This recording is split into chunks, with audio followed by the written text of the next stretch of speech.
എൻ്റെ പേര് സോണിയ ബെന്നി. ഞങ്ങൾ ചങ്ങനാശ്ശേരിയിൽ നിന്നും വരുന്നു. ഞാൻ 2003 ഒക്ടോബർ 2-ാം തീയതിയാണ് ഉടമ്പടി എടുക്കുന്നത്. ഞാൻ എനിക്ക് 3 പെൺമക്കളാണ്. ഇവർക്ക് വേണ്ടിയാണ് ഉടമ്പടി എടുത്തത്. രണ്ടാമത്തെ മോൾ ഇതാണ്. ഇത് ജർമ്മൻ പഠിക്കുവാണ്. ഇത് നേഴ്സിംഗ് പഠിക്കുന്നു. ഇളയത് 10ലാണ്. അപ്പം ജർമ്മൻ പഠിക്കുന്ന കൊച്ചിന് വേണ്ടിയാണ് കൂടുതലും ഞാൻ ഉടമ്പടിയിൽ വെച്ചിരുന്നത്. ബാക്കി അവൾ പറയും. എൻ്റെ പേര് സാനിയ ബെന്നി. ഞങ്ങൾ ചങ്ങനാശ്ശേരിയിൽ നിന്ന് വരുന്നു. ഞാൻ +2 കഴിഞ്ഞ് 1 ഇയർ ജർമ്മൻ ലാംഗ്വേജ് കോഴ്സിന് ചേർന്നു. എനിക്ക് അങ്ങനെ പ്രത്യേകിച്ച് അങ്ങനെ എയിംസ് ഇല്ലായിരുന്നു എന്നല്ല, പക്ഷേ എപ്പോഴാണ് എങ്ങനെയാണെന്നൊന്നും എനിക്കറിയത്തില്ലായിരുന്നു. ഞാനിങ്ങനെ ഒരു ആഗ്രഹം പപ്പയോടും മമ്മയോടും പറഞ്ഞു. അവരൊക്കെ പറഞ്ഞു. അങ്ങനെ ജർമ്മൻ കോഴ്സിന് ചേർന്നു. അങ്ങനെ A1 ലെവൽ ഞാൻ ഫുൾ കംപ്ലീറ്റ് ചെയ്തു. പിന്നെ A2 കയറിയപ്പോൾ ഇങ്ങനെ ഒരു സ്കീം വന്നു. A2 കഴിഞ്ഞിട്ടും നമുക്ക് ആ ഒരു സർട്ടിഫിക്കറ്റ് വെച്ച് നമുക്ക് ജർമ്മനിയിലേക്ക് പോകാമെന്ന് പറഞ്ഞു. അപ്പോൾ A2ൻ്റെ എക്സാം വന്നപ്പം എല്ലാ മൊഡ്യൂളിനും ഞാൻ എങ്ങനെ ശരിയാണ്, കവർ ചെയ്യാൻ എളുപ്പമാണ് A2 എന്നൊക്കെ പറയുമ്പോൾ. പക്ഷെ എന്നാലും എൻ്റെ കാര്യം എനിക്ക് അറിയാവുന്നതുകൊണ്ട് എനിക്ക് നല്ല പേടിയായി. ടെൻഷൻ വന്നു കഴിഞ്ഞാൽ ഒന്നും എനിക്ക് പുറത്തോട്ട് വരത്തില്ല. അപ്പോൾ അങ്ങനെ ഒരു സിറ്റുവേഷൻ. അപ്പോൾ മമ്മിയോട് ഞാൻ പറഞ്ഞു, മമ്മി എനിക്ക് A2ന് എല്ലാത്തിനും കിട്ടുമോ? ഇപ്പം റൈറ്റിങ്ങും റീഡിങ്ങും പിന്നെ ലിസണിങ്ങും എനിക്ക് ഓക്കെയാണ്, പക്ഷേ സ്പീക്കിങ്ങിൻ്റെ കാര്യം എങ്ങനെയാണ് എനിക്കറിയത്തില്ല. അപ്പോൾ എൻ്റെ കൂടെയുള്ള പാർട്ട്ണറും എങ്ങനെയായിരിക്കും എന്നൊക്കെ കുറേ ടെൻഷൻസ് ഉണ്ടായിരുന്നു. അവരും കൂടെ വിചാരിച്ചാലേ നമുക്ക് ചെയ്യാൻ പറ്റുള്ളൂ. അപ്പോൾ അങ്ങനെ ഒരു ടെൻഷൻസൊക്കെ കുറേ ഉണ്ടായിരുന്നു. അങ്ങനെ A2ൻ്റെ എക്സാം വന്നു. മറ്റേ 3 മൊഡ്യൂൾസും കഴിഞ്ഞു. സ്പീക്കിങ് വന്നു. പക്ഷേ അവിടെ ആ ഒരു എക്സാം ഹോളിൽ ഇരുന്നപ്പോൾ ഞാൻ ഓർത്തു, ഞാനായിട്ട് അവിടെ ഒന്നും ഞാൻ കാശ് രൂപം മമ്മിയോട് എന്തുണ്ടെങ്കിലും മമ്മിയുമായിട്ട് ഞാൻ കാശ് രൂപം എടുത്ത് പ്രാർത്ഥിച്ചിട്ടേ ഞാൻ വീട്ടിൽ നിന്ന് ഇറങ്ങുകയുള്ളൂ, എന്ത് ഇവൻസിന് പോയാലും. അപ്പോൾ അന്നും കാശ് രൂപം എടുത്തിട്ടുണ്ടായിരുന്നു. ഞാൻ എന്നിട്ട് എക്സാം ഹോളിലോട്ട് കയറുന്നതിന് മുമ്പേ പറഞ്ഞു, മാതാവേ ഞാനല്ല അങ്ങോട്ട് കയറുന്നത്, മാതാവ് എൻ്റെ കൂടെ ഉണ്ട്. മാതാവ് എല്ലാം പറയുകയും ചെയ്യുകയൊക്കെ എൻ്റെ കൂടെ ഇരുന്ന് പറയുകയും ചെയ്യുകയൊക്കെ ചെയ്യണമെന്ന് പറഞ്ഞിരുന്നു. അങ്ങനെ എൻ്റെ പാർട്ട്ണർ കുറച്ച് ഡൗൺ ആയിപ്പോയി, ടെൻഷൻ കാരണമായിരിക്കും. അപ്പോൾ ഞാനും ഓർത്തു എനിക്കും കിട്ടുകയില്ലായിരിക്കുമെന്ന് ഓർത്തു. പക്ഷേ റിസൾട്ട് വന്നപ്പോഴത്തേക്ക് എനിക്ക് പാസ് മാർക്ക് അതിൻ്റെ 1 മാർക്ക് കൂടുതൽ എനിക്ക് കിട്ടി. ഞാൻ പാസ്സായി. അത്രയും മതിയായിരുന്നു, പാസ്സായി. പിന്നെ അങ്ങനെ എന്നാൽ പ്രോസസ്സിങ്ങിന് വെക്കാമെന്ന് വിചാരിച്ചു. പ്രോസസ്സിങ്ങിന് വെച്ചു. പക്ഷേ എല്ലാവരുടെയും കോൺട്രാക്റ്റ് വന്നു. ഞങ്ങളുടെ ഒരു 3 പേരുടെ കോൺട്രാക്റ്റ് വന്നില്ല. ഭയങ്കര ലാഗ് അടിച്ചു. അപ്പോൾ ഞാൻ ഓർത്തു, എന്താ ഞങ്ങൾക്ക് മാത്രം എന്താ ഇങ്ങനെ, അങ്ങനെയൊക്കെ കുറേ ഓർത്തു. പക്ഷേ കോൺട്രാക്റ്റ് അറ്റ് ലാസ്റ്റ് വന്നു കഴിഞ്ഞപ്പോഴത്തേക്കും മാതാവ് ഭയങ്കര ഒരു 3 ലക്കി ഗേൾസാണ് ഞങ്ങൾ 3 പേര്. എന്ന് വെച്ചാൽ ഞങ്ങൾക്ക് റെൻറ്റ് ഫ്രീ ആണ് ഞങ്ങളുടെ. അപ്പോൾ കോൺട്രാക്റ്റ് വന്നു, വർക്കിംഗ് കോൺട്രാക്റ്റ് വന്നു, എല്ലാം വന്നു. മറ്റുള്ളവരെക്കാളും കുറച്ച് ഡിഫറെൻ്റ് ആയിരുന്നു ഞങ്ങളുടെ. അതൊരുപാട് നന്ദിയുണ്ട് മാതാവിന്. പിന്നെ അങ്ങനെ വിസ പ്രോസസ്സിങ്ങിന് പോയി ഞാൻ. അപ്പോൾ എൻ്റെ കൂടെ ഉള്ള ചേച്ചിയും ഞാനും കൂടെ വരുന്ന ചേച്ചിയും ഞാനും കൂടി ആയിരുന്നു പോയത്. പക്ഷേ ഞങ്ങളെല്ലാം ആപ്ലിക്കേഷൻസ് എല്ലാം ഒരുമിച്ച് വെച്ചു, എല്ലാം ഒരുമിച്ച് സെയിം ഡോക്യുമെൻറ്റ്സ്. പക്ഷേ ചേച്ചിക്ക് ഒരു 5-10 ദിവസം കഴിഞ്ഞപ്പോൾ ചേച്ചിയുടെ വിസ ചേച്ചിക്ക് കൈ കിട്ടി. പക്ഷേ എൻ്റെ പിന്നെയും ലാഗ് അടിക്കുന്നു. ഞങ്ങളെല്ലാം സെയിം ഡോക്യുമെൻറ്റ്സ് ആണ് വെച്ചത്, എല്ലാം ഒരുമിച്ചായിരുന്നു. ചേച്ചി എൻ്റെ തൊട്ടിപ്പുറത്തായിരുന്നു. പക്ഷേ എന്നിട്ട് എൻ്റെ 10ആയി, 15ആയി, 20ആയി. ഞാൻ ഗൂഗിളൊക്കെ ചെയ്തപ്പോഴത്തേക്കും ജർമ്മനിയിലേക്കുള്ള വിസ 10 to 15 ഡേയ്സിനുള്ളിൽ വരുമെന്നായിരുന്നു. പക്ഷേ എൻ്റെ 10 കഴിഞ്ഞു, 20 കഴിഞ്ഞു, 25 ദിവസം കഴിഞ്ഞു, എനിക്ക് വരുന്നില്ല. അപ്പം പിന്നെ ഞാൻ ഭയങ്കര ഡള്ളായിരുന്നു ആകെ. പിന്നെ മമ്മിയോട് ഞാൻ പറഞ്ഞു, മമ്മി എനിക്ക് മാത്രം എന്നെ ഇങ്ങനെ, ഞാൻ ആകെപ്പാടെ ഡൗൺ ആയിപ്പോയി. പിന്നെ മമ്മിയെ നല്ലപോലെ പ്രാർത്ഥിച്ചു. പിന്നെ ഞാനും മാതാവേ ഇത് പോയില്ലെങ്കിൽ എനിക്ക് പോയേ പറ്റുള്ളൂ, പോയില്ലെങ്കിൽ കുറേ കാര്യങ്ങൾക്കൊക്കെ തടസ്സം ഉണ്ടാവും, അപ്പം എന്ത് ചെയ്യും? അതുപോലെ തന്നെ ജാനുവരി പോകും എന്നൊരു ഇതായിരുന്നു പറഞ്ഞിരുന്നത്. പക്ഷേ അത് ജാനുവരി കഴിഞ്ഞു, ഫെബ്രുവരി കഴിഞ്ഞു, മാർച്ച് കഴിഞ്ഞു. പക്ഷേ ഒന്നും നടന്നില്ല. അപ്പം ജാനുവരി പോകുന്നെന്നോ വിചാരിച്ച് പപ്പ, നമ്മൾ ഫിനാൻഷ്യലി കുറച്ച് സ്റ്റേബിൾ അല്ല, അതുകൊണ്ട് പപ്പ കുറച്ച് ക്യാഷൊക്കെ അവിടുന്ന് ഇവിടുന്നൊക്കെ വാങ്ങിച്ചായിരുന്നു ജാനുവരി പോകുമെന്ന് പറഞ്ഞുകൊണ്ട്. പക്ഷേ അപ്പോഴും അതൊന്നും നടന്നില്ല. അപ്പം പപ്പായ്ക്ക് അത് വലിയൊരു ബേർഡനായിട്ട് പോയി. അങ്ങനെ നമ്മൾ വിചാരിക്കാത്ത ആൾക്കാർ വിചാരിക്കാത്ത സ്ഥലത്തു നിന്ന് പൈസ നമുക്ക് നമ്മുടെ ആവശ്യ നേരത്ത് നമുക്ക് കിട്ടിയത് മാതാവിൻ്റെ ഒരു വലിയ അനുഗ്രഹമായിരുന്നു. പിന്നെ വിസ വന്നില്ല. എന്നിട്ടും പിന്നെ മമ്മിയും ഞാനോട് ഞങ്ങളെല്ലാവരും കൂടെ പ്രാർത്ഥിച്ചു. അങ്ങനെ 41 ഡേയ്സ് ആയപ്പോഴത്തേക്കും എൻ്റെ വിസ വന്നു. അപ്പോൾ അവിടുന്ന് വിളിച്ചു പറഞ്ഞു, കൊറിയർ സർവീസിൽ നിന്ന് വിളിച്ചു പറഞ്ഞു വിസ വന്നിട്ടുണ്ടെന്ന് പറഞ്ഞു.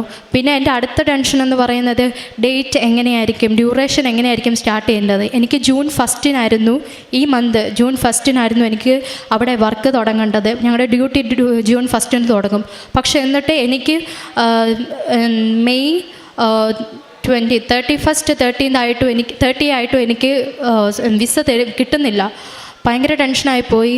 അപ്പം ഞാനും മമ്മി ഇങ്ങനെ രാവിലെ ഒരു ദിവസം 13 ഇങ്ങനെ സംസാരിച്ചുകൊണ്ടിരിക്കുമായിരുന്നു. മമ്മി എങ്ങനെയാണ് 31 കഴിഞ്ഞ മാസം 31 ഇങ്ങനെ രാവിലെ സംസാരിച്ചുകൊണ്ടിരിക്കുമായിരുന്നു. മമ്മിയോട് ഞാൻ പറഞ്ഞു, മമ്മി വിസ വരുമോ, അടിച്ചു കാണുമോ, എങ്ങനെയായിരിക്കുമെന്നൊക്കെ മമ്മിയോട് ചോദിച്ചപ്പോൾ മമ്മി എന്നോട് പറഞ്ഞു ഞാൻ പ്രാർത്ഥിച്ചിട്ടുണ്ട്, ചിലപ്പം അന്നൊരു വെള്ളിയാഴ്ചയായിരുന്നു. അപ്പം ഞാൻ ചോദിച്ചു വെള്ളിയാഴ്ച എങ്ങനെയാണ്, ഡിസ്പാച്ചിങ് ഉണ്ടോ, എങ്ങനെയായിരിക്കും എന്നൊക്കെ ചോദിച്ചപ്പോൾ മമ്മി പറഞ്ഞു ഇന്ന് തന്നെ വരും, ഉറപ്പാണ്, കണ്ടു. അപ്പം ഞാൻ പറഞ്ഞു തിങ്കളാഴ്ച വരുവുള്ളായിരിക്കും, ഇനി വീക്കെൻഡ് ആയില്ലേ, കാണുകയല്ലായിരിക്കും എന്ന് പറഞ്ഞു. അപ്പോൾ മമ്മി പറഞ്ഞു ഇല്ല, ഇന്ന് തന്നെ വരും. അപ്പോൾ ഞാൻ ഓർത്തു. അപ്പോൾ എൻ്റെ കൂടെയുള്ള ചേച്ചി ഫോൺ അപ്പോൾ ചാർജ് ചെയ്യാൻ ഇട്ടിരിക്കുമായിരുന്നു. അപ്പോൾ കൂടെയുള്ള ചേച്ചിയുടെ വന്ന ദിവസം ഏതാണെന്ന് നോക്കാൻ വേണ്ടി ഞാൻ ജസ്റ്റ് മമ്മിയോട് ഇരുന്നതിൻ്റെ ഇടയ്ക്ക് ഞാൻ അപ്പുറത്തെ റൂമിൽ പോയി ഫോൺ എടുത്ത് നോക്കിയപ്പോൾ എനിക്ക് VFSന്ന് മെസ്സേജ് വന്നിരിക്കുവാണ്, ഡിസ്പാച്ച് ആയി എന്ന് പറഞ്ഞ്. ഞാനോർത്തു 19 ഡേയ്സ് ആകുമായിരിക്കും ഇനിയും വരാനായിട്ടൊക്കെ ഭയങ്കര ടെൻഷനായിരുന്നു. പക്ഷേ എനിക്ക് 41st ഡേ ആയപ്പോഴത്തേക്കും എൻ്റെ വിസ എനിക്ക് വന്നു. അങ്ങനെ വിസ ഞാൻ മൺഡേ പോയി കളക്ട് ചെയ്തു. അന്ന് തന്നെ ടിക്കറ്റ് എടുത്തു. ഞാൻ ഈ വരുന്ന 15 ഞാൻ ജർമ്മനിയിലേക്ക് പോവുകയാണ്.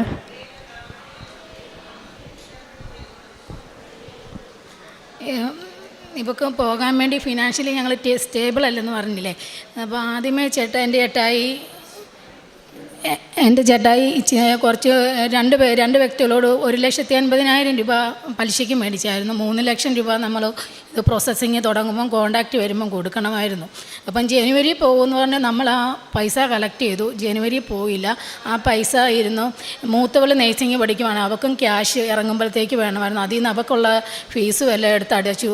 പിന്നെ അതിൽ നിന്ന് തന്നെ ഞങ്ങൾ പലിശ കൊടുത്തു. എന്നു ചോദിച്ചാൽ 2 പേരും ഒരുപോലെ പോകാൻ നിൽക്കുന്ന മൂത്ത മോള് 4th ഇയർ ആയിരുന്നു. അവൾക്കും സർട്ടിഫിക്കറ്റിനൊക്കെ ക്യാഷ് അടയ്ക്കണമായിരുന്നു. പിന്നെ ഈ രണ്ടാമത്തവർക്ക് 3 ലക്ഷം വേണമെന്ന് പറഞ്ഞപ്പം ആകെ ഞങ്ങൾ വിഷമത്തിലായി. അപ്പോൾ ഈ 1,80,000 മൂത്തവരുടെ ഫീസെല്ലാം ഞങ്ങൾ അടച്ചു. ബാക്കി ഞങ്ങളുടെ കയ്യിൽ 80,000 രൂപയേ ഉള്ളൂ. അപ്പം കോൺട്രാക്റ്റ് വരാൻ താമസിക്കുമ്പം ഇവളോട് ഞങ്ങൾ പറയും ക്യാഷ് ആകാൻ വേണ്ടി ആയിരിക്കും മാതാവ് നിൻ്റെ മാത്രം താമസിപ്പിക്കുന്നത്, അതുകൊണ്ട് വിഷമിക്കുകയൊന്നും വേണം, നമ്മുടെ നല്ലതിന് വേണ്ടിയായിരിക്കും എന്ന് പറഞ്ഞു. അങ്ങനെ ഇരുന്ന് നമ്മൾ 2-3 പേരോട് ചോദിച്ചു, തരാമെന്ന് പറഞ്ഞവരൊക്കെ സമയമായപ്പം നമ്മളെന്നാലിപ്പം സാറിങ്ങനെ പറഞ്ഞു ഇന്ന ദിവസം ചിലപ്പം വരുമായിരിക്കും, അതുകൊണ്ട് നിങ്ങൾ പൈസ കളക്ട് ചെയ്ത് വെച്ചോണം, എപ്പം കോൺട്രാക്റ്റ് വരുന്നോ അന്നേരം നമ്മൾ ക്യാഷ് കൊടുത്ത് കോൺട്രാക്റ്റ് സൈൻ ചെയ്യണമെന്നായിരുന്നു. നമ്മൾ ഈ 80,000 ചേട്ടായി എന്നിട്ട് എന്തോ പിള്ളേർക്ക് ഇത് അസുഖമൊക്കെ വന്നപ്പോൾ അതിൽ നിന്നൊക്കെ എടുത്തു.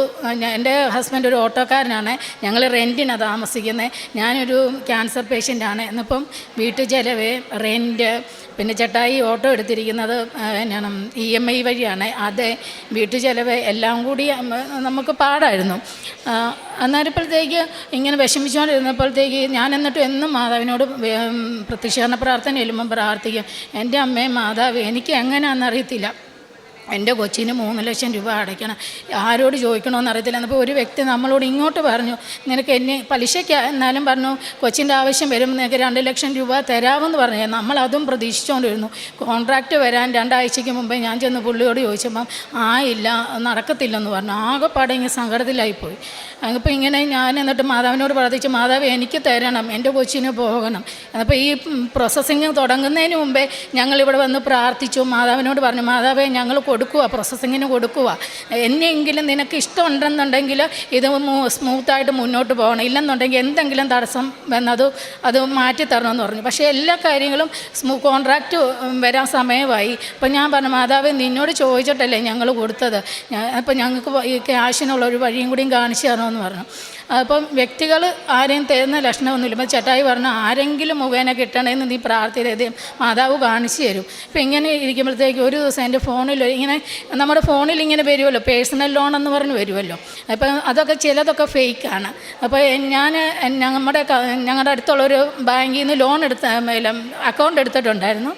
ആ അക്കൗണ്ട് നമ്മുടെ ഒരാവശ്യത്തിന് വേണ്ടി എടുത്തിയ, പക്ഷെ അത് നമുക്കത് ആ ബാങ്കിൻ്റെ അക്കൗണ്ട് പ്രയോജനപ്പെട്ടില്ല. എന്നപ്പോൾ ഞാൻ അതിൽ ബാലൻസ് ഒരു 561 രൂപ ഉണ്ടായിരുന്നു. അതും കൂടി ഞാൻ പറഞ്ഞു ഇനിയും വേണ്ട, ഏതെങ്കിലും ഒരു ബാങ്കിൽ മതി അക്കൗണ്ട് എന്ന് പറഞ്ഞ് ഞാൻ ആ ബാങ്കിൽ നിന്ന് 500 രൂപയും കൂടി ഉള്ളത് ഇവളെ കൊണ്ട് എടുപ്പിച്ചിട്ട് ഞാൻ പറഞ്ഞു ഇനി ആ ബാങ്കിലോട്ട് പോവുകയും വേണ്ടെന്ന് പറഞ്ഞ് ഞങ്ങളിങ്ങ് പോയി. അത് കഴിഞ്ഞപ്പോൾ ഈ കോൺട്രാക്റ്റൊക്കെ വരാൻ സമയമായപ്പോൾ ഒരു 5-6 മാസം കഴിഞ്ഞപ്പോഴത്തേക്കാണ് ഇവിടെ ഈ കാര്യം പറഞ്ഞ് ഞാൻ പ്രാർത്ഥിക്കുന്നത്. അപ്പോൾ എൻ്റെ ഫോണിലൊരു മെസ്സേജ് വരുന്നു, പേഴ്സണൽ ലോൺ ഇങ്ങനെ കൊടുക്കുന്നുണ്ട് ഈ ബാങ്കിലെന്ന് പറഞ്ഞു. അപ്പോൾ അപ്പോൾ എൻ്റെ ഒരു ഫ്രണ്ടാണ് അവിടെ അസിസ്റ്റൻറ്റ് മാനേജറായിട്ടിരിക്കുന്നത്. ഞാൻ എന്നിപ്പോൾ അവന് ഫോർവേഡ് ചെയ്തിട്ട് ചോദിച്ചു, എടാ ഇങ്ങനെ ഒരു മെസ്സേജ് വന്നിട്ടുണ്ട്, അത് സത്യമാണോ എന്ന് ചോദിച്ചു. അപ്പോൾ എന്നോട് പറഞ്ഞു ആണ് ചേച്ചി, ചേച്ചിക്ക് എടുക്കാൻ പ്ലാനുണ്ട്. ഞാൻ പറഞ്ഞു ഉണ്ട്, കൊച്ചിൻ്റെ ആവശ്യം ഇങ്ങനെ നടക്കാൻ, കൊച്ചിൻ്റെ ആവശ്യത്തിന് വേണ്ടി ഇങ്ങനെ നമ്മൾ പൈസ ഓടി നടക്കുമെന്ന് പറഞ്ഞു. എന്നാൽ ചേച്ചി ഒരു കാര്യം ചെയ്യേ, അതിലൊരു ആപ്പുണ്ട്, അത് ഡൗൺലോഡ് ചെയ്യാൻ പറഞ്ഞു. അതപ്പം ആ ആപ്പിൽ കയറി ഡൗൺലോഡ് ചെയ്ത് അതിനകത്തൊക്കെ നോക്കി വേണം ഇത് ചെയ്യുന്നത്. അപ്പം നമ്മൾ ഈ ടെൻഷൻ കാരണം കൊണ്ട് ഞാൻ പറഞ്ഞു എനിക്കറിയത്തില്ല എന്ന് പറഞ്ഞു. അപ്പം പറഞ്ഞു എന്നാൽ ചേച്ചി ഇങ്ങോട്ട് പോരെ, ഒരു 10-12 മണിയാകുമ്പം ഞാനത് ശരിയാക്കി തരാമെന്ന് പറഞ്ഞു. ശരിയാ. അന്നേരം ഞാൻ പോകുമ്പോൾ ഈ പ്രത്യക്ഷീകരണ പ്രാർത്ഥനയും ചൊല്ലി ഈ ലോക്കറ്റ് മാതാവിൻ്റെ കാശുരൂപവുമായിട്ടാണ് പോകുന്നത്. അപ്പം 12 മണിയാകുമ്പോൾ ഇപ്പോൾ അവിടെ ചെന്നപ്പോഴത്തേക്ക് അവൻ വന്ന് ഈ ഫോണിൽ നോക്കിയപ്പം ആദ്യമേ ആപ്പ് എടുത്തതിൻ്റെ പാസ്വേഡ് ഞാൻ മറന്നുപോയി. അപ്പം പറഞ്ഞു ചേച്ചി ഇതൊക്കെ ഓർത്ത് വെക്കണ്ട. അപ്പോൾ ഞാൻ പറഞ്ഞു വേറെ വഴിയൊന്നും ഇല്ലെന്ന് ചോദിച്ചവൻ പറഞ്ഞു എന്നാൽ ഞാൻ നോക്കട്ടെ, ഒന്നും കൂടി നോക്കട്ടെ എന്ന് പറഞ്ഞ് അവൻ ആപ്പ് എടുത്ത് തന്നു. പക്ഷേ അവന് വേറെന്തോ ഈ ലോൺ സംബന്ധമായിട്ട് ഏതോ വീട് നോക്കാൻ പോകണം. അന്നപ്പോൾ എന്നോട് പറഞ്ഞു ചേച്ചി എന്നാൽ ഒരു കാര്യം ഉച്ച കഴിഞ്ഞ് വരാൻ പറഞ്ഞു. ഞങ്ങൾ വീട്ടിൽ പോയി, ഞാൻ പിള്ളേരോട് പറഞ്ഞു. അപ്പോൾ ഒരു 5 മണിയൊക്കെ ആയപ്പോൾ ഞാൻ മെസ്സേജ് അവൻ ചോദിച്ചു വരുന്നില്ലെന്ന് ചോദിച്ചപ്പോൾ ഞാൻ പറഞ്ഞു ഇല്ലടാ നാളെ വരാം, ഇനിയിപ്പോൾ ഇത്ര സമയമായില്ലേന്ന് പറഞ്ഞു. എന്ന് പറഞ്ഞ് ഞങ്ങൾ വർത്താനം പറഞ്ഞിട്ട് പിന്നെ എൻ്റെ മനസ്സിലിരുന്ന് മാതാവ് പറയും നീ ഇപ്പം പോകുന്ന ഒരു 2-3 പ്രാവശ്യം പറയും. അപ്പം ഞാൻ പെട്ടെന്ന് ഒരുങ്ങി ഞാൻ അവിടെ ചെന്നു. 5-5:30 ആയി. ബാങ്കൊക്കെ ക്ലോസ് ചെയ്യാറായി. എന്നാലപ്പോഴത്തേക്ക് 5:30 ആയപ്പോൾ അവിടെ ചെന്നപ്പോഴത്തേക്ക് അവൻ പെട്ടെന്ന് നോക്കി കഴിഞ്ഞപ്പോഴത്തേക്ക് എന്നോട് പറഞ്ഞു നോക്കട്ടെ ലോൺ വന്ന് കിടപ്പുണ്ടോ എന്ന് നോക്കട്ടെ എന്ന് പറഞ്ഞു. ഓഫറിനകത്ത് നോക്കിയപ്പം ലോൺ വന്ന് കിടപ്പുണ്ട്, നമുക്ക് ഓഫറുണ്ട്. പക്ഷേ അതിൻ്റെ പ്രൊസീജിയേഴ്സ് ഇങ്ങനെ വന്നപ്പോഴത്തേക്ക് എനിക്ക് ജോലി ഉണ്ടായിരുന്നു. ഞാൻ ഈ അസുഖം വന്നത് കാരണം കൊണ്ട് ജോലി റിസൈൻ ചെയ്തായിരുന്നു. എന്നപ്പോൾ എന്നോട് ചോദിച്ചു ചേച്ചി സ്കൂളിൽ ഇപ്പം പോകുന്നുണ്ടോ? ഞാൻ പറഞ്ഞു സ്കൂളിൽ പോകുന്നില്ലല്ലോ, റിസൈൻ ചെയ്തെന്ന് പറഞ്ഞപ്പം പറഞ്ഞു എന്നാൽ കിട്ടാൻ പാടാ ചേച്ചി എന്ന് പറഞ്ഞു. ഞാൻ എന്നപ്പോൾ ഈ കാശ് രൂപ ഇങ്ങോട്ട് മുറുകെ പിടിച്ചിട്ട് ഞാൻ പറഞ്ഞു എൻ്റെ സഞ്ചാരി മാതാവി നീ വന്ന് ഇവിടെ അത്ഭുതം പ്രവർത്തിക്കണമെന്ന് പ്രാർത്ഥിച്ചു. ഉടനെ അവൻ പറഞ്ഞു ഞാൻ നോക്കട്ടെ, ഒന്നും കൂടി നോക്കട്ടെ എന്ന് പറഞ്ഞു. അവർക്കല്ലേ അതിൻ്റെയൊക്കെ ഫോർമാലിറ്റീസ് അറിയത്തുള്ളൂ. അവനെ ഏതാണ്ടൊക്കെ ചെയ്തു. ചേച്ചിക്ക് ഭാഗ്യം ഉണ്ടെങ്കിൽ കിട്ടും, പ്രാർത്ഥിച്ചു എന്ന് പറഞ്ഞു. പ്രാർത്ഥിച്ചു. ആ സെക്കൻഡിൽ തന്നെ ഞങ്ങൾക്കൊരു ഈടും കൊടുക്കാതെ, അതിന് മുമ്പേ ഞാൻ അവിടെ പേഴ്സണൽ ലോൺ ചോദിച്ചതാണ്. അപ്പം നമുക്ക് ഈട് കൊടുക്കണമെന്ന് പറഞ്ഞു. നമുക്ക് ആധാരമൊന്നുമില്ല, അത് കാരണം കൊണ്ട് കൊടുക്കാൻ ഈടൊന്നുമില്ല, അത് കാരണം കൊണ്ട് നമ്മളത് വേണ്ടെന്ന് വെച്ചത്. അവൻ പറഞ്ഞു കിട്ടത്തില്ല ചേച്ചി എന്ന് പറഞ്ഞത്. പക്ഷേ ഒരു ഈടും കൊടുക്കാതെ അമ്മ മാതാവ് എൻ്റെ കൊച്ചിന് കോൺട്രാക്റ്റിന് കൊടുക്കാനുള്ള പൈസ എൻ്റെ ഒരു ഫ്രണ്ടും ഈ ലോണും കൂടിയും കൂട്ടി ഞങ്ങൾക്ക് അത് കിട്ടി. പിന്നെ ഉള്ള പൈസ എന്ന് പറഞ്ഞാൽ ടിക്കറ്റിനും ബാക്കിയുള്ള കാര്യങ്ങൾക്കും മാതാവ് അറിയാതെ തന്നെ നമ്മൾ ഒത്തിരിയും കാലമായിട്ടും നമ്മൾ കോണ്ടാക്റ്റ് ഇല്ലാത്ത വ്യക്തികളെ വിളിച്ച് ചോദിച്ചപ്പം തന്നെ നമുക്ക് മാതാവ് അതിനുള്ള അനുഗ്രഹം തന്നു. എൻ്റെ മോള് 15-ാം തീയതി പോവുകയാണ്. പിന്നെ മൂത്ത മോൾക്ക് വേണ്ടിയാണ്. മൂത്ത മോള് നേഴ്സിംഗ് പഠിച്ചിറങ്ങിക്കഴിഞ്ഞ് എവിടെയെങ്കിലും നാട്ടിൽ കയറണമെന്നാണ് ആദ്യം പറഞ്ഞത്. അപ്പം പപ്പ പറഞ്ഞു IELTS പഠിക്കുക അല്ലെങ്കിൽ OET പഠിക്കുമെന്ന് പറഞ്ഞപ്പോൾ അവൾ പറഞ്ഞു എനിക്ക് കോൺഫിഡൻസ് ഇല്ല പപ്പ, ഒന്ന് എഴുതി പോയാൽ 30-35,000 രൂപയാവും. പപ്പയുടെ ഈ അവസ്ഥയെ ഞാൻ എഴുതുന്നില്ല, അതുകൊണ്ട് എവിടെയെങ്കിലും എക്സ്പീരിയൻസിന് കയറാമെന്ന് പറഞ്ഞു. അപ്പം ഞങ്ങൾ കുറേ ഹോസ്പിറ്റലിൽ വിളിച്ച് ചോദിച്ചപ്പോഴല്ല അവർ പറഞ്ഞത് 3 മാസം കഴിയുമ്പോൾ ഇവർക്ക് സർട്ടിഫിക്കറ്റ് കിട്ടണം, അത് കഴിഞ്ഞ് അവർക്ക് ഫ്രഷേഴ്സിന് പറ്റത്തുള്ളെന്ന് പറഞ്ഞു. ഞാൻ അന്നേരം ഇപ്പം ആദ്യത്തെ പുതുക്കിന് വന്നിട്ട് പോയപ്പം ഞാൻ പറഞ്ഞു എൻ്റെ അമ്മയെ 2ാമത്തെ പുതുക്കിന് വരുമ്പോൾ എൻ്റെ 3 പിള്ളേരുടെയും ഞാൻ പറഞ്ഞ ആവശ്യങ്ങൾ സാധിച്ചു തരണേ. എൻ്റെ ആ 2ാമത്തെ പുതുക്കിന് മുമ്പ് ഇത് 3 എനിക്ക് സാധിച്ചു തരണേ അമ്മ മാതാവേ, അങ്ങനെ നിൻ്റെ പ്രത്യക്ഷീകരണത്തിൻ്റെ ഒരു സാക്ഷിയാക്കി എന്നെ മാറ്റണമെന്ന് പറഞ്ഞിട്ടാണ് പോയത്. അപ്പം അതുവരെ ഞങ്ങളുടെ ഒരു ഇപ്പം ഞങ്ങൾ വിളിച്ചു ചോദിച്ചു, അന്നേരം ഇതില്ലാതെ സർട്ടിഫിക്കറ്റ് ഇല്ലാതെ പറ്റത്തില്ലെന്ന് പറഞ്ഞു. അങ്ങനെ അപ്പം ഞങ്ങൾ ഓർത്തു 3 മാസം കൊച്ച് വീട്ടിൽ നിൽക്കണം, കുഴപ്പമില്ല നിങ്ങൾ വിചാരിച്ചിരുന്നപ്പോഴത്തേക്കാണ് ഞങ്ങളുടെ ഒരു കസിൻ സിസ്റ്റർ, ചേട്ടായുടെ ഒരു പെങ്ങൾ, പുള്ളിക്കാരി ഡൽഹിയിലാണ്. പുള്ളിക്കാരി കൊറോണയ്ക്ക് മുമ്പേ വരെ ഞങ്ങളുമായിട്ട് കോണ്ടാക്റ്റ് ഉണ്ടായിരുന്നു. പക്ഷേ കൊറോണ കഴിഞ്ഞ് അങ്ങനെ കോണ്ടാക്റ്റ് ഒന്നുമില്ലായിരുന്നു. പെട്ടെന്ന് ഒരു ദിവസം ഇവൾ വീട്ടിൽ വന്നു കഴിഞ്ഞ് മെസ്സഞ്ചറിൽ ഒരു 1-2-3 ആഴ്ച ആയുള്ളൂ. മെസ്സഞ്ചറിൽ ചേച്ചി ഇവിടെ മാതാവിൻ്റെ ഒരു ഭക്തയാണ്, പുള്ളിക്കാരിയുടെ വീട്ടിൽ തിരി കത്തിച്ച് വെച്ചപ്പം മാതാവിൻ്റെ ഒരു രൂപം ഇങ്ങനെ വന്നത് എനിക്ക് സെൻഡ്. അപ്പോൾ എന്നോട് പറഞ്ഞു മാതാവ് ഞങ്ങളുടെ വീട്ടിൽ വന്നെന്ന് പറഞ്ഞു. അപ്പോൾ ഞാൻ പറഞ്ഞു ആണോ എന്ന് പറഞ്ഞു, അനുഗ്രഹം ഉണ്ടല്ലോ എന്ന് പറഞ്ഞ് ഞങ്ങളും അങ്ങോട്ടും ഇങ്ങോട്ടും സംസാരിച്ചില്ല. ഞാനിങ്ങനെ കൈ കൂപ്പിയെന്ന പോലെ ഇട്ടു വെച്ചു, മെസ്സേജ് ഇട്ടില്ല. പിന്നെ ഇവർ പപ്പ പറയും OET എഴുത, ഇവളുടനെ പറഞ്ഞാൽ പപ്പ പറയാം പിള്ളേർക്ക് കോൺഫിഡൻസ് ഇല്ല, അങ്ങനെ ഇങ്ങനെ അതെല്ലാം പപ്പ പറയുമ്പോൾ ഇവൾക്ക് വിഷമമാവും. അപ്പോൾ ഞാൻ പറഞ്ഞു നീ വിഷമിക്കണ്ട, നീ ഇങ്ങനെ ഒരു വചനം പറഞ്ഞ് പ്രാർത്ഥിയില്ലേ, ഞാൻ നിനക്ക് മുമ്പേ പോയി ആ ഇരുമ്പോടാമ്പലുകൾ ഓടിക്കുകയും പിച്ചളവാതിലുകൾ തകർക്കുകയും ചെയ്യും. ആ ഒരു വചനം നീ അങ്ങോട്ട് പറഞ്ഞ് പ്രാർത്ഥിയില്ല, മാതാവ് ഒരു വഴി കാണിച്ച് തരുമെന്ന് പറഞ്ഞു. അത് കഴിഞ്ഞപ്പോൾ ഞാൻ ചുമ്മാ ഇവർ പപ്പായും മക്കളും ഈ കാര്യം തന്നെ സംസാരിച്ചുകൊണ്ടിരുന്നപ്പം ആ ചേച്ചി മെസ്സഞ്ചറിൽ ഓൺലൈനിലുണ്ട്. അപ്പം ഞാൻ നോക്കിയപ്പോൾ ഞാൻ ചുമ്മാ ചോദിച്ചു ചേച്ചി ഏത് ഹോസ്പിറ്റലിലാണ് വർക്ക് ചെയ്യുന്നതെന്ന് ചോദിച്ചു. എന്നപ്പം പറഞ്ഞു ഞാൻ ഹോസ്പിറ്റലിലല്ല, ഞാൻ ഒരു സ്കൂളിലെ നേഴ്സാന്ന് പറഞ്ഞു. എന്നാന്ന് ചോദിച്ചു. ഞാൻ പറഞ്ഞു മൂത്തോള് പഠിച്ചിറങ്ങിയായിരുന്നു, അവൾക്ക് ഒരു ജോലിക്ക് വേണ്ടിയായിരുന്നു എന്ന് പറഞ്ഞപ്പോൾ ആ ചേച്ചി പറഞ്ഞു കയറ്റി വിട്ടേക്ക് നമുക്ക് നോക്കാമെന്ന് പറഞ്ഞു. അത് കഴിഞ്ഞ് 2 ദിവസം കഴിഞ്ഞപ്പം ചേച്ചി ഇവിടെ ഫോണിലോട്ട് വിളിച്ചിട്ട് പറഞ്ഞു നേരത്തെ പോലൊന്നുമല്ല, ഇപ്പോൾ ഏജൻസി വഴിയൊക്കെയാണ് പിള്ളേരെ അവർ റിക്രൂട്ട്മെൻറ്റ് ചെയ്യുന്നത്, നമുക്ക് നേരിട്ടൊന്നും പറ്റത്തില്ല. പിന്നെ എൻ്റെ 2-3 ഫ്രണ്ട്സിനോട് പറഞ്ഞിട്ടുണ്ട്, നിങ്ങൾ അവിടെ ഹോസ്പിറ്റലിൽ ഏജൻസിയിലെങ്ങാനും പറഞ്ഞു നോക്കാൻ പറഞ്ഞു. എന്നാലിപ്പോൾ അത് കഴിഞ്ഞൊരു 2-3 ദിവസം കഴിഞ്ഞപ്പോഴത്തേക്ക് പിന്നെ ആ ചേച്ചി വിളിച്ചിട്ട് പറഞ്ഞു നിനക്ക് ഏതെങ്കിലും ഒരു ചെറിയ ഹോസ്പിറ്റലിൽ മതിയോ, എക്സ്പീരിയൻസിനല്ലേ ഏതെങ്കിലും ചെറിയ ഹോസ്പിറ്റലിൽ മതിയോ എന്ന് ചോദിച്ചപ്പോൾ പറഞ്ഞു. ഞങ്ങൾ പറഞ്ഞു മതി.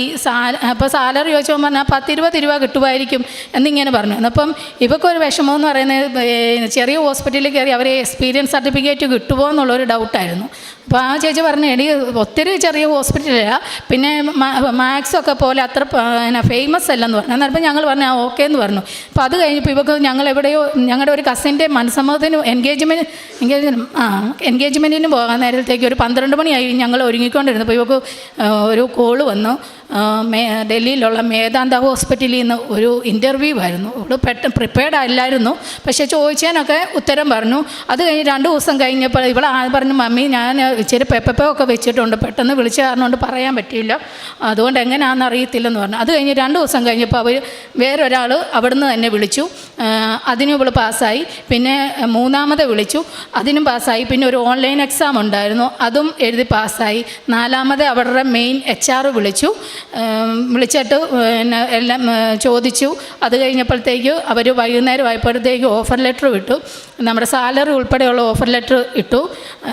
പിന്നെ ഈ മാസം 13-ാം തീയതി ചെല്ലണം, 14-ാം തീയതി ഒരു മെഡിക്കലുണ്ട്, ആ മെഡിക്കൽ അറ്റൻഡ് ചെയ്യണം, 17-ാം തീയതി തൊട്ട് ഡ്യൂട്ടിക്ക് കയറാമെന്ന് പറഞ്ഞു. അതും എൻ്റെ അമ്മ മാതാവ് എനിക്ക് സാധിച്ചു തന്നു. അതൊരു വലിയ ഹോസ്പിറ്റലാണ്, പക്ഷേ ചേച്ചി പറഞ്ഞ ചെറിയ ഹോസ്പിറ്റലിൽ നിന്നല്ല അവർ വിളിച്ചത്. ചേച്ചിയുടെ ഫ്രണ്ട് ഇവിടെ CV അയച്ചു കൊടുത്തപ്പം ചേച്ചിയുടെ ഫ്രണ്ടിന് അയച്ചു കൊടുത്തു. ഫ്രണ്ടിൻ്റെ ഹസ്ബൻഡ് അവിടെ മേദാന്ത ഹോസ്പിറ്റലിലെ ജോലി ഉണ്ടായിരുന്നു. ആ പുള്ളിക്കാരൻ്റെ മുഖേനയാണ് ആ ഹോസ്പിറ്റലിൽ നിന്ന് ഇവർക്ക് ഇൻ്റർവ്യൂ വന്നത്. അത് വലിയൊരു ഹോസ്പിറ്റലാണ്, ഡൽഹിയിലെ വലിയൊരു ഹോസ്പിറ്റലിൽ തന്നെയാണ്, 4000 ബെഡുള്ള ഒരു ഹോസ്പിറ്റലാണ്. പിന്നെ ഇത് എൻ്റെ ഇളയ മകളാണ്, അവൾ 10ാം ക്ലാസ്സിലായിരുന്നു. 10ാം ക്ലാസ്സിലെ എക്സാമിൻ്റെ സമയമൊക്കെ ആയപ്പോഴത്തേക്ക് അച്ഛൻ്റെ അടുക്കെ വന്നു ഇതെല്ലാം വെഞ്ചരിച്ചുകൊണ്ടാണ് പോയത്. അത് കഴിഞ്ഞപ്പോഴത്തേക്ക് ട്യൂഷനോ അങ്ങനെയുള്ള ഒന്നിനും പോകത്തില്ല കൊച്ച്. വീട്ടിലിരുന്ന് പഠിക്കാൻ പറഞ്ഞാൽ ചിലപ്പം പഠിക്കത്തില്ല. 10ാം ക്ലാസ് എക്സാം എഴുതാൻ സമയമായപ്പം കൊച്ചിനെക്കാട്ടും കൂടുതൽ ടെൻഷൻ എനിക്ക്. ഞാനന്നിപ്പോൾ മാതാവിനോട് പ്രാർത്ഥിച്ചു, എൻ്റെ മാതാവ് ഇവളിങ്ങനെ ഇരുന്ന് എങ്ങനെ പരീക്ഷ എഴുതും? ഹിന്ദി, ഫിസിക്സ്, മാത്സ്, കെമിസ്ട്രി ഈ 4 വിഷയം ഭയങ്കര പാടാണ്. മാത്സ് തുറന്നു നോക്കുമ്പോഴേ കരയാൻ തുടങ്ങി, എനിക്കൊന്നും അറിയില്ല. എന്നാൽ ട്യൂഷന് പോകാൻ പറഞ്ഞാൽ ഒരു മാസം 30 ദിവസം ഉണ്ടെങ്കിൽ 15 ദിവസം പോകും, ബാക്കി 15 ദിവസം പോകത്തില്ല. നമ്മൾ ട്യൂഷൻ ഫീ വെറുതെ കൊടുക്കണം. ഞാൻ വീട്ടിലിരുന്ന് പഠിച്ചോളാമെന്ന് പറഞ്ഞു. ഞാൻ പറഞ്ഞാൽ ഓക്കെ. അങ്ങനെ ഇരുന്നു. ആ 4-ാം തീയതി എക്സാം തുടങ്ങി, 25-ാം തീയതി എക്സാം തീർന്നു. ഈ 25 ദിവസം ഇരുന്ന് പഠിച്ചു. പിന്നെ വൈകിട്ട് 3 മണി വരെ ഇരുന്ന് പഠിക്കും. ഇവൾ പഠിക്കാനിരിക്കുമ്പോൾ ഞാൻ ഇപ്പുറത്ത് ജപമാലയും ചെല്ലിക്കൊണ്ടിരിക്കും. ഇച്ചിരി ഒരു ഡൗണെന്ന് കാണുമ്പോൾ ഞാൻ പറയും, എൻ്റെ മാതാവേ, സഞ്ചാരി മാതാവേ, ദേണ്ട ഉറങ്ങാൻ തുടങ്ങി, നീ അടുത്ത് ചെന്ന് അവളെ പുസ്തകത്തിൽ നോക്കി പഠിക്കാനുള്ള കൃപ കൊടുക്കണേന്ന് പറയും. ഉടനെ ഒരു ഇച്ചിരി കഴിയുമ്പോൾ പുള്ളി പിന്നെ ആക്റ്റീവാകും. അങ്ങനെ 3 മണി വരെ ഇരുന്ന് പഠിച്ചു.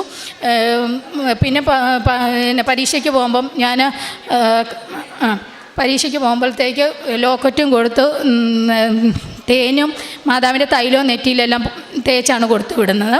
അങ്ങനെ കൊച്ചിന് 10ാം ക്ലാസ്സിൽ നല്ല 7 A+, 2 Aയും 1 B+, 1 ഗ്രേസ് മാർക്കും ഒരു ട്യൂഷനും ഇല്ലാതെ കിട്ടി. അതിന് മാതാവിന് ഒത്തിരി നന്ദി. പിന്നെ ഞാൻ കാരുണ്യപ്രവൃത്തി എന്ന് പറയുന്നത്, ഞങ്ങളുടെ അടുത്തൊരു മേഴ്സി ഹോമുണ്ട്. അവിടെ എല്ലാ മാസവും അരി കൊടുക്കും, പിന്നെ ചിക്കനായിട്ടൊക്കെ മേടിച്ചു കൊടുക്കും. പിന്നെ പത്രം കൊടുക്കുന്നത് ഞാനും ഏതെങ്കിലും ഒരു കൊച്ചും കുമിളി റൂട്ടിലോട്ട് പോകും, കിഴക്കോട്ട് പോകും. 2 വീലറിൽ പോയി അവിടെ ഞങ്ങൾ പ്രാർത്ഥിച്ചുകൊണ്ട് പോകും, മാതാവേ നിൻ്റെ അനുഗ്രഹം വേണ്ട ആരാണോ അവരെ ഞങ്ങൾക്ക് കാണിച്ചു തരണേ. അങ്ങനെ ഞങ്ങൾ പത്രം കൊടുക്കും. ചിലവർ നിരസിക്കും, എന്നാലും ഞങ്ങൾ കൊടുത്തു. എവിടെ വെച്ച് തീരുന്നു അവിടം വരെയും പോകും.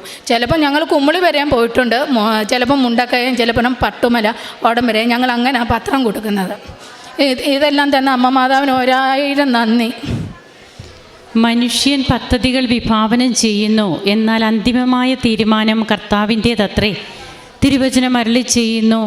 അനുഭവ സാക്ഷ്യങ്ങളിലൂടെ അതൊക്കെ നമുക്ക് വ്യക്തമായി കൊണ്ടിരിക്കുകയാണ്. ഓരോ അനുഭവ സാക്ഷ്യങ്ങളും പങ്കുവയ്ക്കുമ്പോൾ എങ്ങനെയാണ് വാഗ്ദാന നാട് തേടിയുള്ള ഇസ്രായേൽ ജനതയുടെ യാത്രയിൽ അവർക്ക് ദൈവത്തിൻ്റെ സാക്ഷ്യപേടകം അവർക്ക് ശക്തിയായിരുന്നു.